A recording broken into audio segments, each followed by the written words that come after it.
What's up, everyone? Welcome back to Better Biomed. Folks, we've talked about grounds plenty of times before, but we never really covered the different types of grounds. And that's pretty important considering they're very, very different from one another. So folks, we're going to go ahead and do that today. These are some of the most typical versions of ground symbols that you'll find. There are a bunch of others. However, earth ground represents like the third prong on any of these AC. They actually go back to earth, the real earth. Then we have chassis ground, and chassis ground is something very similar to the backside of this motherboard right here. You can see it. They got all these points and how these are going to tie directly into the metal chassis of the computer case, which should have another earth ground lug that takes it all the way back to earth. So this here would be an example of a chassis ground. This one right here is an interesting one. This is a medical power supply, and this guy has a metal frame which is bonded right here. You see the symbol. So that is an earth ground. So we have line, neutral, and earth, which is the green wire. And these two are bonded together. So with continuity, it should show close to 0 ohms. However, on this side, we have something really unique. On a medical power supply, we have 12 volts or, negative 12 volts or 5 volts or negative 5 volts.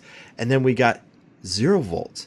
And it is not bonded whatsoever to chassis or to earth ground.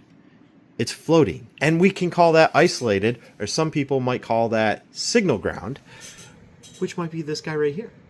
So signal ground is very unique. So also, you got a device like this that would operate completely off battery. In fact, there's a battery connector right there. A guy like this that operates almost completely off battery, and right here's the power rails.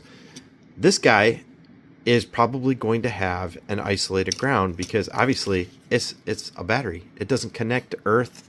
It doesn't really have a chassis. In fact, this has a plastic case.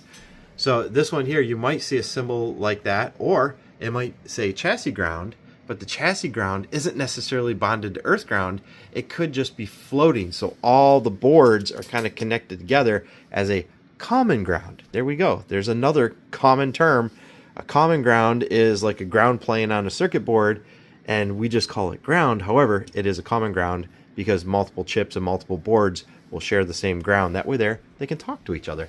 And I've got a whole bunch of examples of that. You can see all the various types. This one's not ground. It is actually a negative voltage. But guys, just to be wary that there are different symbols for them, and they do mean different things. So if you see those symbols, don't just take it and think that it's ground like that one down there. Okay? The more you know. Thanks for watching.